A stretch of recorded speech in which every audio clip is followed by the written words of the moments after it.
오늘 준비한 고기부터 보시죠. 네이버 쇼핑 미트홀에서 산 호주산 안심 냉동 원육입니다. 72,800원이란 가격이 터무니없이 저렴해서 냉동임에도 불구하고 사봤습니다. 가장 먼저 할 일은 냉장 해동입니다. 12시간 뒤의 모습입니다. 뭐 거의 안 녹았네요. 24시간 뒤의 모습입니다. 다 녹은 것처럼 보이지만 속이 얼음입니다. 36시간 뒤의 모습입니다. 이제야 완전히 녹았네요. 이렇게 냉장고에서 천천히 해동했는데도 이 정도 피가 나왔습니다. 고기를 가능한 닦은 뒤 손질을 시작합니다. 텐더로인 부처를 검색하면 안심 손질하는 법을 쉽게 알 수 있습니다. 쉽게 알 수 있다고 했지 실제로 쉽다고는 하지 않았습니다. 이 원육 손질까지 따라 하실 분들은 어차피 전문가 영상을 찾아보실 테니 제 비루한 손질은 통편집하겠습니다. 뭔가 고기에 힘이 없네요. 축 늘어진 모습입니다. 초저가 냉동용을 샀으니 이 정도는 감수해야겠죠. 돈이 없으면 몸으로 때운다. 요리용실로 단단히 묶어서 형태감을 잡겠습니다. 나름 꽤 괜찮아졌죠? 가능한 큰 비프 웰링턴을 만들기 위해 스텐팬에 구울 수 있는 최대 크기를 가늠해서 두께가 일정한 중간 부위로 잘랐습니다. 소금을 도마 위에 뿌려서 굴리듯 골고루 발라주고요. 냉장고에 넣어 대기시키겠습니다. 이제 퀵셀을 만들 차례입니다. 비프 웰링턴의 맛을 좌지우지하는 핵심 재료입니다. 양파 1개와 마늘 몇 개에 코스트코에서 산 양송이 버섯과 표고버섯을 더해 갈아줍니다. 원래는 버섯을 잘게 다지는 게 정석이지만 고기 손질에 너무 긴 시간을 써서 오늘은 믹서로 해봤습니다. 하지만 이 선택은 또 다른 비극의 시작이었으니 갑자기 모터 타는 냄새가 나며 믹서가 꺼진 겁니다. 결국 믹서를 식혔다가 조금씩 나눠서 갈아주는 뻘짓을 반복했고 다지는 거에 비해서 2배는 시간이 걸려버렸네요. 버터를 팬에 두른 뒤 퀵셀을 넣어 볶습니다. 이쯤 되면 정말 엄청난 향이 집안에 진동합니다. 이 향을 얹는 고기라니 상상만으로도 황홀해지는 순간이죠. 소금 후추를 약간 친 뒤 계속 저어줍니다. 어느 정도 수분이 날아간 뒤에는 타임을 넣습니다. 저는 말린 걸 썼지만 당연히 생타임이 더 좋습니다. 무려 40분을 저어 간신히 퀵셀을 만들었습니다. 안심을 씌어려야 할 차례입니다.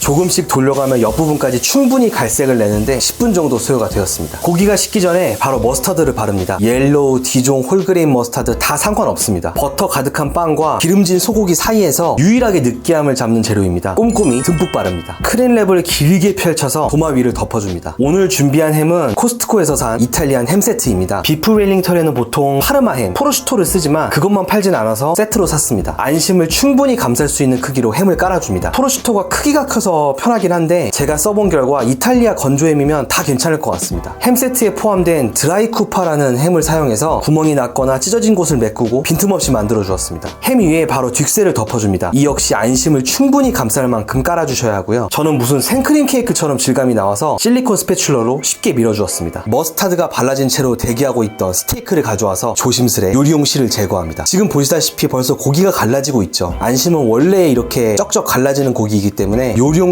묶고 조리하는 경우가 꽤 많습니다. 이제 운명의 시간, 랩핑입니다. 불리거나 많은 느낌이 아니라 개는 느낌으로 하시면 됩니다. 고기를 정중앙에 놓고 한쪽을 먼저 완전히 덮어준 다음 비닐만 분리해 펼치고 반대쪽을 똑같이 덮는 겁니다. 수건이나 이불을 3등분 개듯이 차곡차곡 덮는 느낌인 거죠. 빈틈없이 다 덮였다면 그걸 비닐로 감싸서 굴리면 됩니다. 이 상태로 냉장고에 넣어서 모양을 잡아주겠습니다. 바로 이어서 반죽입니다. 제 지난 영상 미트파이 때 한 차례 보여드렸던 서울식품의 페이스트리 냉동 생지입니다. 일단 밀가루를 뿌려서 도마에 달라붙지 않게 한 다음 고기를 완전히 감쌀 수 있는 크기로 밀어줍니다. 햄 랩핑과 동일하게 차곡차곡 덮어준다는 느낌으로 반죽을 덮습니다. 포장을 마친 웰링턴을 비닐로 감싸서 야무지게 굴려준 다음 양 끝을 집게로 눌러 풀리지 않게 고정했습니다. 고든 램지 유튜브 영상에서는 여기까지 준비해서 먹기 전날 밤 만들어 놓으라고 합니다. 그래서 저는 그 말을 철석같이 믿었었습니다.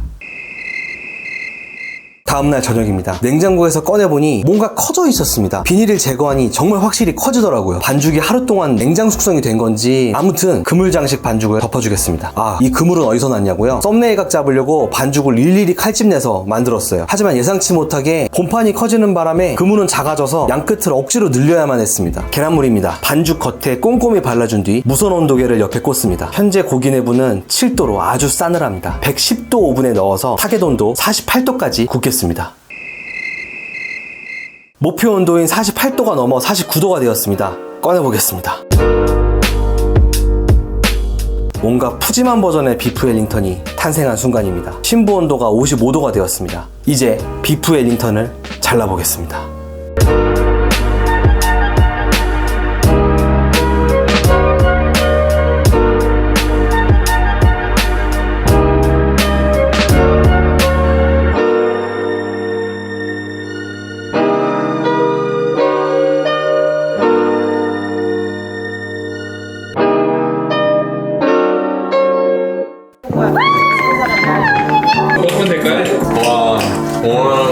너무 맛있어.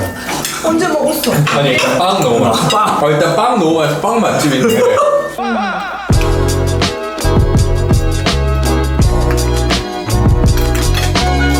맛있네. 진짜 맛있어요. 너무 맛있어.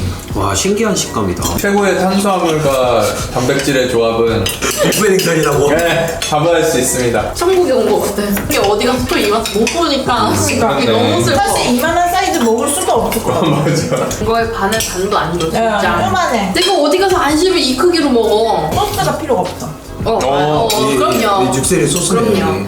막 이 안심 고기도 너무 마음에 드는데. 응, 나도. 막 하도 기대를 낮추라고 막 그러셔가지고. 저도 그래서 결혼식장 안심 스테이크 생각해봤어요. 근데 이게 그냥 합리적인 고기라면 진짜 맛있는 안심 어떻게 되는 거야? 물론 한우 툭불 안심으로 하면은 막 근데 그건 이게 좀 약간 모독이죠, 심지어. 그건 그냥 먹는 게 그건 예의지. 빵으로 감싸는 순간 뭐 이. 저 홀그레임 속독 터지는 거 너무 좋아. 진짜. 더 터졌으면 좋겠어. 베스킨라빈스 슈팅 스타처럼 막 입에 톡톡.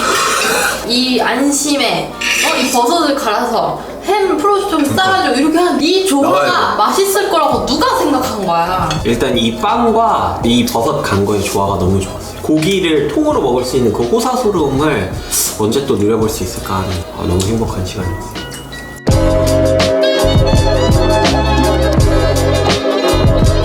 오늘도 시청해주셔서 감사합니다. 날씨가 많이 추워졌습니다. 감기 조심하시고요. 항상 감사합니다. 땡큐!